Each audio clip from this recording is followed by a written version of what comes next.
राम लक्ष्मण भरत और शत्रुघ्न का विवाह।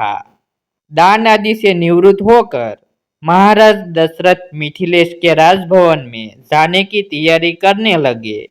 तभी भरत के मामा अर्थात राजा कैकेयी के पुत्र युधाजित वहां आ पहुंचे।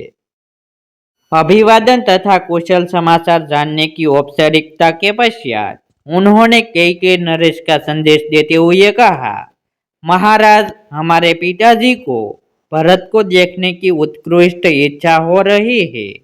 अतः कृपा करके आप कुछ दिन के लिए भरत को मेरे साथ उनके ननिहाल भेज दे। इस संदेश को लेकर मैं अयोध्या गया था, किंतु वहां पर ज्ञात हुआ कि आप जनकपुरी गए हुए हैं, इसलिए मैं भी यहाँ आ गया। महाराज दशरथ ने युधाजित का समुचित सत्कार किया और उन्हें सारा वृत्तांत सुनाया। फिर उन्हें लेकर ऋषियों, मंत्रियों एवं बंधु बांधवों सहित यज्ञशाला के द्वार पर पहुंचे।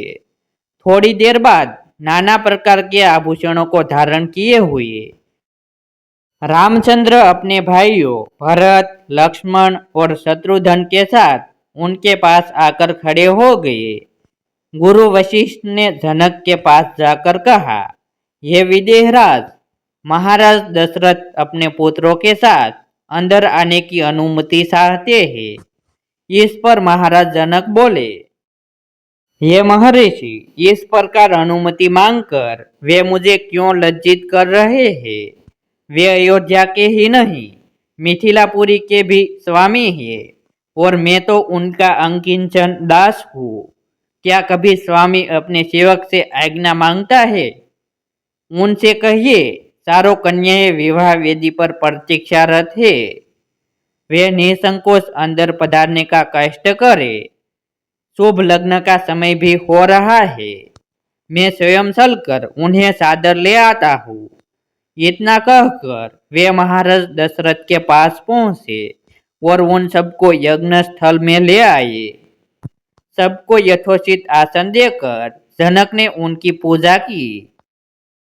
फिर वशिष्ठ जी से बोले, हे ब्रह्म ऋषि, आप इन ऋषि मुनियों के साथ विवाह कार्य संपन्न कराइए।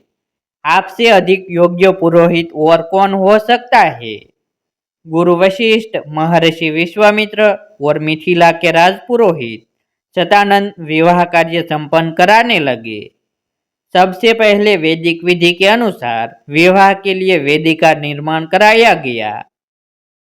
फिर अनेक प्रकार के सुगंध युक्त फूलों से उसे सजाया गया। कुछ दूरी पर चारों ओर गमले सजाए गए, जिनमें शीत को प्रसन्न करने वाली सुगंधित रंग बिरंगे फूले लगे हुए थे। वेदी के निकट कई स्थानों पर स्वर्ण पात्रों में धूप, केसर, नैवेद्य, अक्षत, घी, दही, शहद आदि सामग्री रखी हुई थी। यज्ञ संपन्न कराने वाले महानुभावों के लिए कोष के आसन बिछा दिया गए। गुरु वशिष्ठ एवं अन्य महर्षियों ने वेद मंत्रों का उच्चारण करते हुए हवन कुंड में अग्नि प्रज्वलित की। फिर वशिष्ठ जी के आदेश पर राजप्रसाद की महिलाओं ने जनक कुमारी सीता को लाकर यज्ञ वेदी के निकट खड़ा कर दिया। उस समय सीता जी का मुखमंडल प्रातःकालीन बाल रवि की भांति अनुपम सौंदर्य से दीप्यमान हो रहा था। नख से शीख तक वे बहुमूल्य रत्न जड़ित आभूषणों से सजी हुई थी।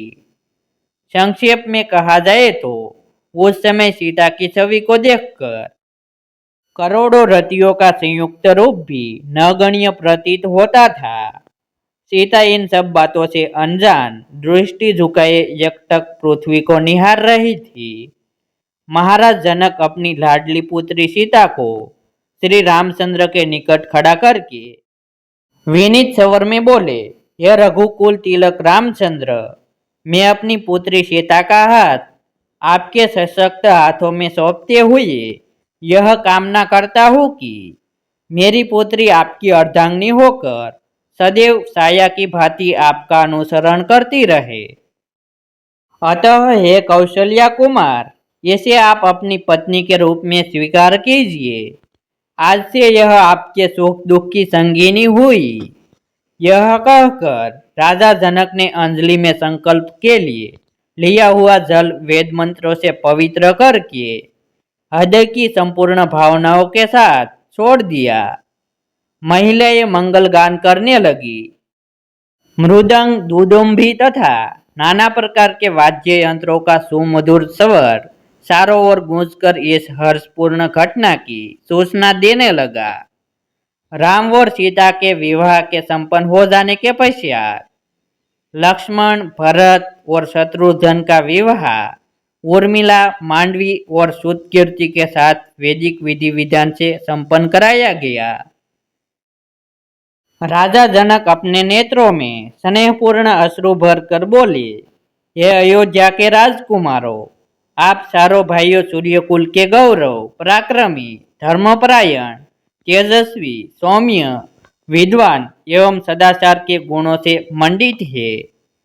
जनकपुरी के इस राजकुल की हार्दिक कामना है कि उसकी ये चारों कन्याएं गुण, कर्म, स्वभाव से आपके अनुकूल बनकर सब प्रकार से आपकी सुयोग्य अर्धांगिनियां सिद्ध हो। इसके पश्चात वशिष्ठ जी की आज्ञा से चारों राजकुमारों ने अपनी अपनी नवविवाहित पत्नियों के साथ अग्नि की प्रदक्षिणा की। विवाह संपन्न होने के पश्चात महाराज दशरथ समस्त मंत्रियों, ऋषि मुनियों और सपत्नीक राजकुमारों के साथ अपने ठहरने के स्थान पर चले गए। जनकपुरी में रात्रि विश्राम करके प्रातःकाल मुनि विश्वामित्र विदा लेकर उत्तराखंड की ओर चले गए।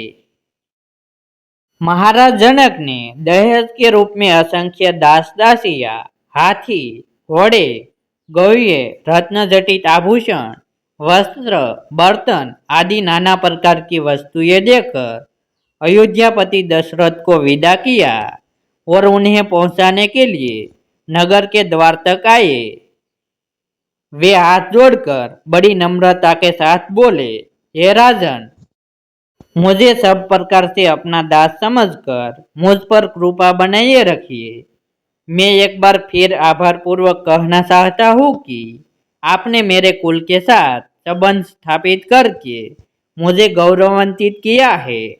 मेरी कन्याएं आपकी आज्ञाकारिणी एवं दोनों कुलों को गौरव बढ़ाने वाली हो, यही मेरी मनोकामना है।